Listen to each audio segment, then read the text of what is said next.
Chers membres de l'amicale, du personnel, le personnel du Fonds pour l'habitat social, vous avez tous mes respects.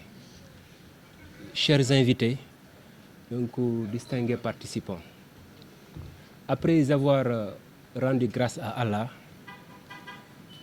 je voudrais commencer par réitérer mes chaleureuses félicitations à l'endroit de mon frère, mon collègue, M. Ibrahim Diop,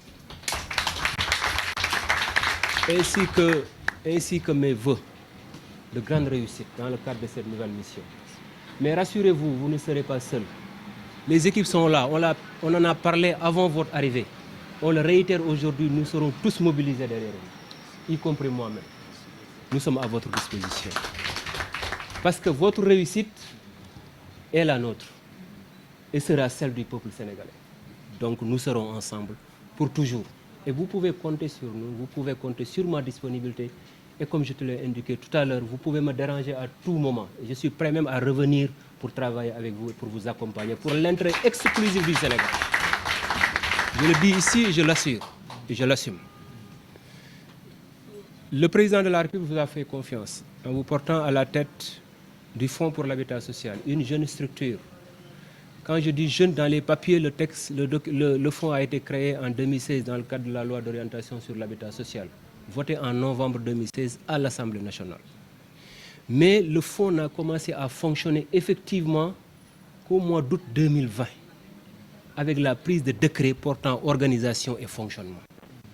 Donc on peut considérer, même s'il a été créé en 2016, le fonds n'a commencé à fonctionner qu'en fin août 2020.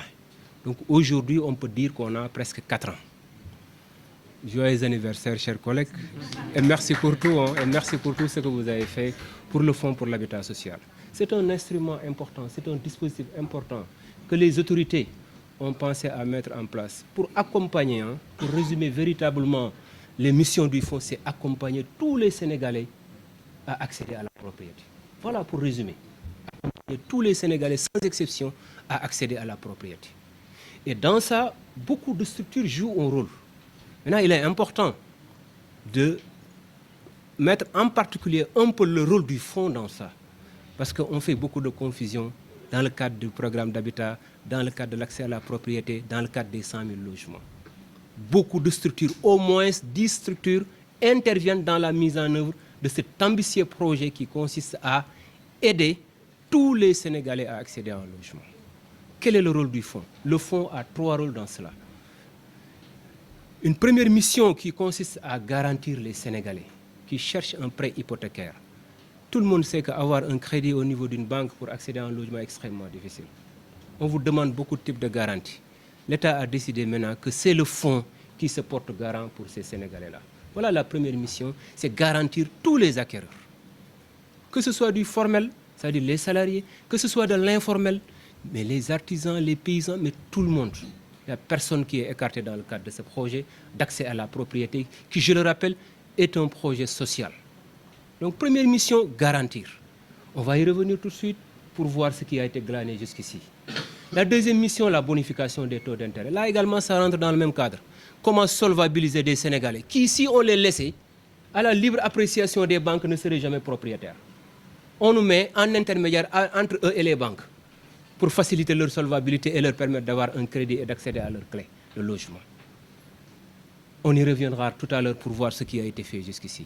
Et troisième mission qui est, je veux dire, la plus importante, qui est une mission transversale, qui est une mission de tout fonds, c'est mobiliser les ressources financières. Après avoir entendu mon neveu, mon grand frère, on est rassuré. Parce que ça, vous savez faire, la mobilisation des financements. Aujourd'hui, on parle de programme d'accès à la propriété, on parle d'aider les Sénégalais à accéder à un logement, on parle de 100 000 logements. À part les ressources du Fonds pour l'habitat social, il n'y a pas un seul sou qui est injecté dans ce projet-là. Tout ce qui a été fait jusqu'ici, c'est les ressources mobilisées par le Fonds pour l'habitat social. Donc une mission capitale, une mission importante qui consiste à mobiliser les financements. Mais mobiliser les financements ne signifie pas les gérer directement. Mobiliser et les mettre à la disposition de l'ensemble des acteurs qui interviennent dans la mise en œuvre du projet. Je l'ai dit tout à l'heure, au minimum 10 acteurs qui interviennent dans la mise en œuvre du projet. Le fonds a un rôle de mobiliser l'ensemble des ressources et les mettre à leur disposition pour leur permettre d'exécuter donc les activités de promotion et de facilitation de l'accès à la propriété. Donc voilà globalement la mission principale du fonds qui est d'aider chaque Sénégalais à avoir un logement, quels que soient ses revenus, quel que soit son pays de résidence, qui se retrouve autour de 3 instruments que sont la garantie, la bonification et la mobilisation des ressources à travers le financement. Le premier point, au chapitre de la garantie, aujourd'hui, tous les projets qui sont sortis de terre dans le cadre du programme 100 000 logements sont déjà... Le Fonds pour l'habitat social a déjà fait ce qu'il avait à faire. C'est-à-dire, le rôle du fonds dans cela, c'est de sélectionner les acquéreurs. Une sélection transparente, parce qu'il s'agit de s'inscrire dans une plateforme. Après être appelé par le Fonds pour l'habitat social pour faire ce que nous appelons le profilage.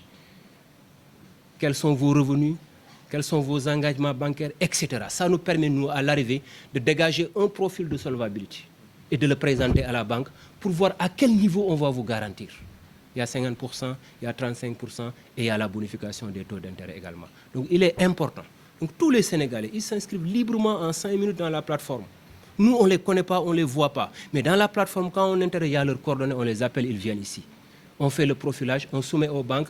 Les banques nous demandent la garantie, on met en place la garantie. Les banques mettent en place les financements au promoteur et le promoteur remet les clés à l'acquéreur qui rentre dans sa maison et commence à payer. Il n'a jamais eu, je parle sous votre contrôle les grands frères, un programme au Sénégal où tu rentres dans ta maison et commences à payer des échéances par mois qui ne dépassent pas 100 000. Il n'y a aucun frais, il n'y a rien à débourser. Et aujourd'hui, il y a des cas concrets. Si on prend Bambilor, 2 projets, 1 sur 270 logements sont livrés, avec Sage, le promoteur. Le deuxième projet, 153 logements qui sont livrés, avec S2I, qui est devenu très célèbre parce que c'est le Oubidek. Ces 2 projets-là, aujourd'hui, je parle sous le contrôle de mes collègues, de mes collaborateurs aussi. Tout ce que le Fonds pour l'habitat social devait faire, le Fonds l'a fait. On a sélectionné les 153 acquéreurs. Les images sont là, les vidéos sont là, on les a accompagnés sur le site, ils ont visité les maisons. On a introduit leur dossier au niveau des banques. Les banques nous ont demandé les garanties, on a mis en place les garanties. Il reste maintenant aux banques de financer pour permettre aux promoteurs de leur donner les clés. C'est à partir de ce moment où les banques disent que tant que le logement n'est pas habitable, il ne peut pas y avoir de certificat de conformité. Donc on ne peut pas financer sans certificat. Et ça dépasse le Fonds pour l'habitat social. Le Fonds pour l'habitat social ne s'occupe pas de réalisation de VRD, ne s'occupe pas de l'habitabilité. Je l'ai dit tout à l'heure, le Fonds intervient au niveau de la demande et non dans l'offre. La demande, c'est sélectionner les acquéreurs, les accompagner à travers la garantie de la bonification pour véritablement rendre solvable et leur permettre d'avoir leur crédit hypothécaire. Donc voilà la situation sur Bambilor.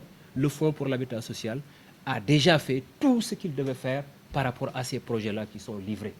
Il reste maintenant aux autres structures de s'assurer de la livraison complète des VRD afin d'obtenir le certificat de conformité qui va permettre aux banques de mettre en place les crédits hypothécaires et la remise des clés. Il en est de même pour tous les autres projets. Vous allez à Kébémer, on a 25 logements. Peut-être que ce cas est un peu différent parce que c'est avec la SNHLM. Là, on met en place la bonification. Les 25 sont sélectionnés. La remise des clés a déjà été faite sur Kébémer. Sur un programme de 300, il n'y a que les 25 que la SNHLM a achevé. Mais où le fonds a fait son travail. Si on prend Kaolack, 86 logements, ils ont reporté la visite, c'était avant-hier, vendredi, pour vous attendre, pour attendre votre arrivée, pour accompagner les clients là-bas. Donc il nous reste cela, la prochaine étape. Mettre en place la garantie et mettre en place les... Mais ils sont déjà sélectionnés. Si vous prenez Fatick, pareil, ils sont déjà sélectionnés. Il reste à mettre en place la garantie et permettre à la banque de financer les acquéreurs. Si vous prenez notre Diobass, c'est le site véritablement qui fait notre fierté. Après la cité des fonctionnaires, c'est le site où on a presque 700 logements. Et aujourd'hui, les équipes sont là. Tout a été fait. Ils ont tous été sélectionnés, profilés. La garantie mise en place à la Banque de l'Habitat et la Banque de l'Habitat même est en train de mettre en place les crédits et certains même ont déjà reçu leurs clés. Sur ce projet, il n'y a aucun retard, ni de par le Fonds pour l'habitat, ni de par les autres structures. la banque est en train de mettre en place, donc cela veut dire qu'on est arrivé à la fin. Sur Mbourkat, là, on est même très en avance, parce que sur Mbourkat, tout le monde sait qu'il n'y a même pas aujourd'hui une brique. Mais mes équipes sont là, ils ont recensé 32 000 fonctionnaires en collaboration avec la direction de la solde et la direction de la monnaie et du crédit. On a travaillé ensemble, on a mis en place un modèle qui nous a permis aujourd'hui d'identifier 32 000 fonctionnaires qui vont être bénéficiaires de ces logements dans le cadre de Mbourkat. Aujourd'hui, à date, si mes chiffres sont bons, on a profilé 1009 personnes. Les équipes sont là, ils les appellent ici tous les jours. C'est fastidieux de pouvoir appeler 32 000 personnes. Aujourd'hui, on est à 1009. Mes chapeaux, mes équipes ont mis en place un instrument qui s'appelle le Pro Infologue, qui permet de digitaliser ça. Ils n'ont plus besoin de se déplacer, tout se fera en ligne. Et aujourd'hui, je parle sous leur contrôle, le Pro Infologue est fonctionnel.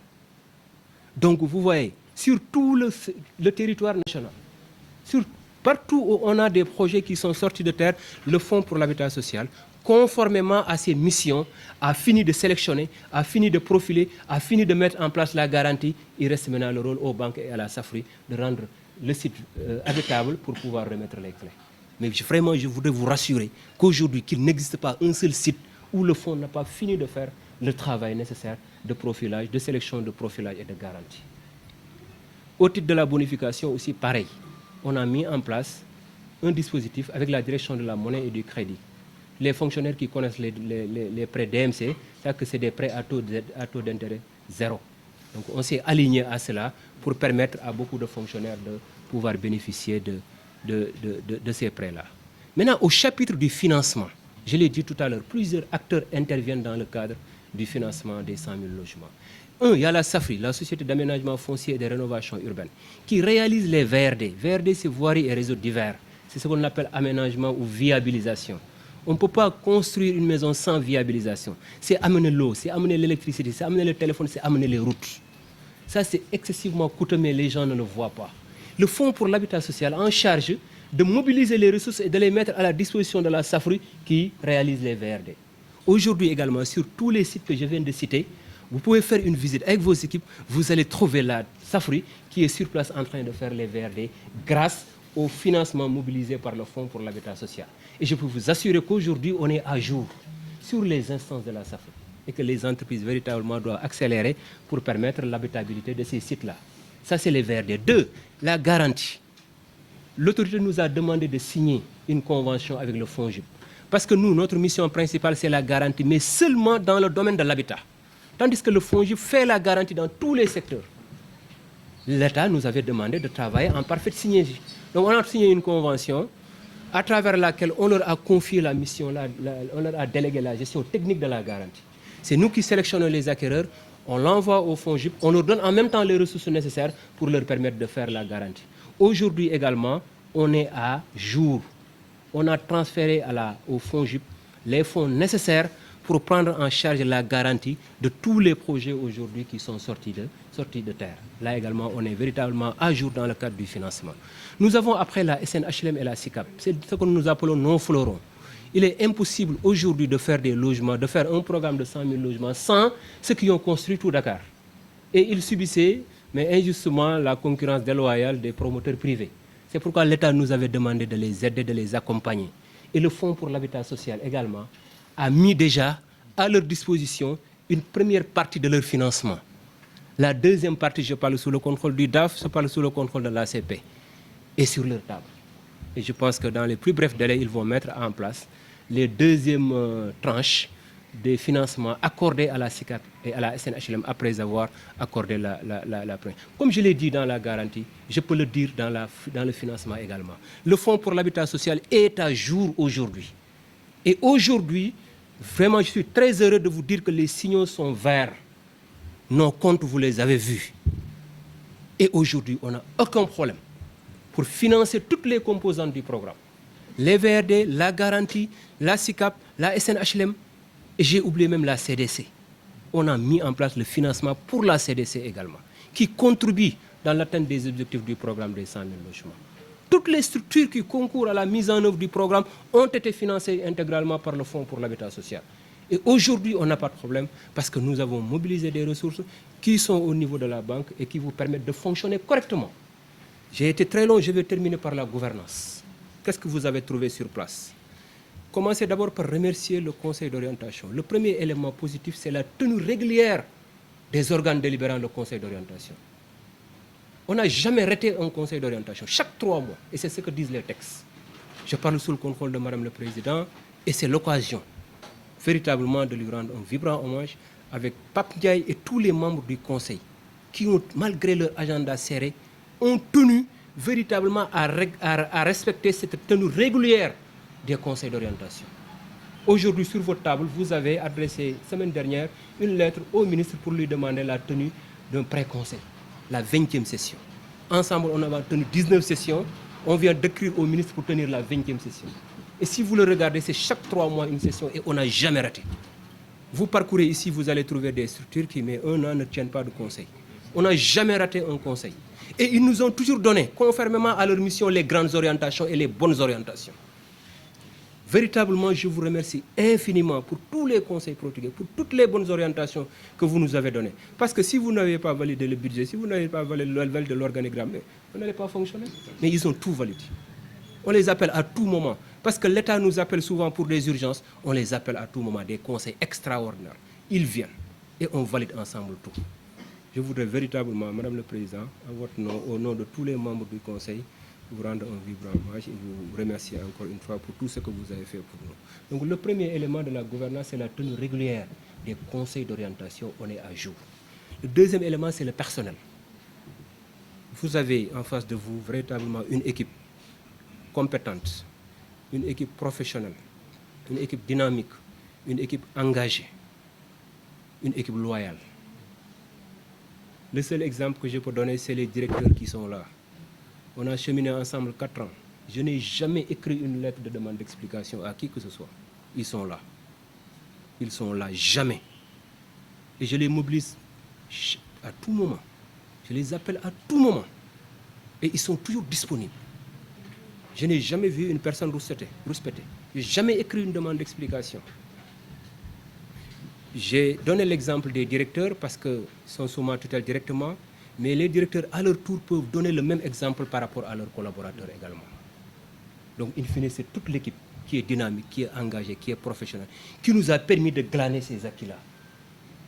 Je voudrais véritablement vous adresser, vous exprimer mes sincères remerciements et ma profonde gratitude pour votre loyauté, pour tout ce que vous avez fait pour permettre au Fonds pour l'habitat aujourd'hui de faire ces résultats-là. Beaucoup de Sénégalais ne comprennent pas. Quand on dit 100 000 logements, ils peuvent penser que c'est le Fonds. Je l'ai indiqué tout à l'heure, le Fonds intervient en aval. Il y a l'offre et la demande, le Fonds n'intervient pas dans l'offre. Tout ce qui est mobilisation d'assiettes foncières, sélection des promoteurs, construction de logements, mais ne dépendent pas du Fonds. Le Fonds ne fait pas ça. Par contre, on intervient dans la demande. Une fois que le foncier est mobilisé par d'autres structures, une fois que les VRD sont réalisés par d'autres structures, une fois que les promoteurs sont sélectionnés par d'autres structures, une fois les logements construits, c'est à partir de ce moment, nous, qu'on commence à sélectionner les acquéreurs, à les rendre solvables auprès de la banque pour leur permettre d'obtenir. Donc vous voyez un tout petit peu, il est important, monsieur l'administrateur, de situer notre responsabilité dans cette chaîne. Parce qu'aujourd'hui, tout le monde en parle, nous n'intervenons pas dans l'offre. L'offre, c'est la production de logements.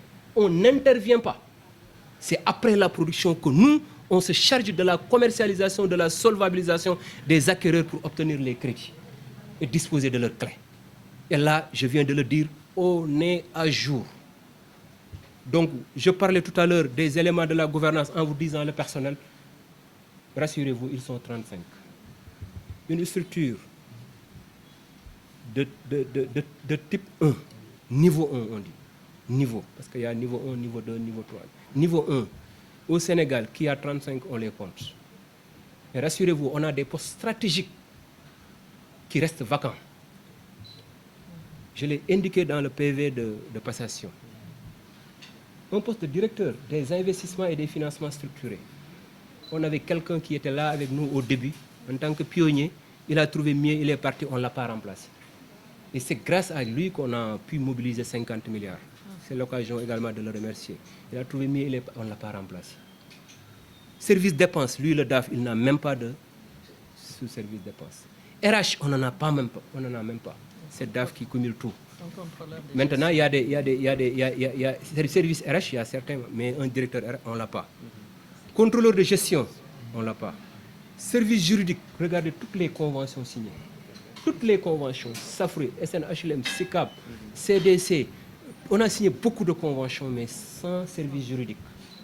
On n'a pas cela. On n'a pas un contrôleur de gestion, je l'ai dit tout à l'heure, service informatique, on a des postes vacants. On a l'autorisation du conseil de recruter, je n'ai pas recruté. J'ai cherché à rationaliser les effectifs. Je ne voudrais pas sortir demain et qu'on dise que j'ai mis un électorat ici. Je ne le fais pas. Et vous allez vous en apercevoir, il n'existe pas une structure de type 1 qui fait ce travail au niveau national, même international. On a fait beaucoup de missions à l'étranger, j'ai oublié de le dire, pour travailler avec les coopératives à l'étranger. Parce que c'est le gouvernement qui avait décidé de confier 20% du programme à la diaspora. On travaille avec la diaspora, on travaille avec toutes les régions, mais avec 35 personnes. Si vous sortez maintenant les cadres qui ne font même pas 14, on est en sous-effectif. Je suis libre de le dire ici, et le conseil d'orientation est là sur au moins 5 à 6 postes clés qui restent à être pourvus. J'avais toutes les autorisations, je ne l'ai pas fait, parce que j'ai toujours cherché à gérer de manière rationnelle. Les véhicules. Je disais tout à l'heure qu'on a commencé à travailler en août 2020. On est resté 3 ans sans véhicule. 3 ans. Chacun se débrouillait et on faisait le tour des chantiers. Parce qu'on a un travail de terrain également. Au-delà de ce que nous faisons dans nos locaux, on va sur le terrain également pour vérifier ce que font les entrepreneurs. Est-ce que les logements sont à tel niveau, etc., pour nous permettre d'accélérer. Le travail de profilage, le travail d'inscription dans les régions. On a fait presque toutes les régions pour inscrire l'informel. Parce que dans la plateforme, on nous a dit que voilà, il n'y a que les salariés, ceux qui savent, voilà, qui peuvent s'inscrire directement. On a créé des équipes pour inscrire les personnes dans les différentes régions. Tout ce travail-là, on l'a fait pendant 3 ans sans véhicule. C'est maintenant tout de suite, là, il y a quelques mois, 6 mois, qu'on a obtenu l'autorisation de la présidente de la République pour acheter des véhicules. Donc on a 10 véhicules neufs qui sont là. J'ai mis tous les détails dans le PV de passation. Donc c'est pour dire que vous avez une chance parce que nous, on ne l'avait pas pendant 3 ans. Vous avez des véhicules neufs. Le fonctionnement, le décret fixant organisation et fonctionnement du Fonds pour l'habitat dit que le Fonds pour l'habitat social, son fonctionnement ne doit pas dépasser 3% du budget. Je parle sous le contrôle du Conseil, sous le contrôle du DAF. On n'a jamais atteint les 3%. Jamais les 3%. Le décret nous dit que le plafond, c'est 3%. Je ne vais pas citer tous les chiffres. Le dernier, c'est la situation d'exécution budgétaire. Monsieur l'administrateur, nous avons, la date d'aujourd'hui, mois d'août, 10% d'exécution. Vous avez 90% qui restent ici à 8 mois. Il vous reste 4 mois, nous on a fait 8 mois, 10%. Et ils sont là depuis un bon moment. J'ai préféré ne pas signer de marché, ne pas faire quoi que ce soit. Vous laissez l'argent, parce que les gens ont l'habitude de... On n'a rien trouvé là-bas. On a consommé 10%. Le budget est là, disponible. Vous avez 90% du budget disponible en 8 mois. Et vous reste 4 mois. Disponible. Les documents sont là, tout est là. Je tenais véritablement à vous préciser ces chiffres pour vous dire que vous héritez aujourd'hui d'une structure viable. On n'a pas de problème de personnel, on n'a pas de problème de véhicule, on n'a pas de problème de financement. Les petits problèmes, c'est ce que Mangane a dit tout à l'heure, une petite réorganisation interne, je suis d'accord avec vous. C'est un ancien DAF, il s'y attellera, rassurez-vous. Mais je voudrais véritablement vous rassurer que celui avec qui j'ai échangé depuis une semaine, celui avec qui j'ai partagé la matinée d'aujourd'hui, vous parlez tout à l'heure de sa piété. On était tous prêts. On voulait descendre, il m'a dit non, moi je vais faire mes ablutions d'abord au bureau. Il est resté faire ses ablutions avant décembre. Donc rassurez-vous, celui que j'ai vu, véritablement, de par son expérience, l'expertise avérée, saura véritablement capitaliser, consolider et utiliser à bon escient ce que vous avez glané jusqu'ici, les acquis réalisés jusqu'ici. Il faut juste continuer ce que vous avez l'habitude de faire. La loyauté, la solidarité et l'accompagner. On l'a dit avant qu'il arrive, on le redit ici. On va l'accompagner. Sa réussite est la nôtre, sa réussite est celle du Sénégal. Donc véritablement, je tenais à vous dire, parce que les gens ont souvent l'habitude de dire, c'est une structure très viable. On n'a pas de problème aujourd'hui. S'il y avait des problèmes, je te l'aurais souligné. Mais pour le moment, véritablement, les signaux sont au vert et vous pouvez dérouler. Et vous avez notre appui, vous avez notre soutien, vous avez notre solidarité. On est tous mobilisés derrière vous. Sur ces mots, véritablement, je voudrais enfin remercier tous les invités qui étaient là. J'ai été long, mais j'ai voulu quand même...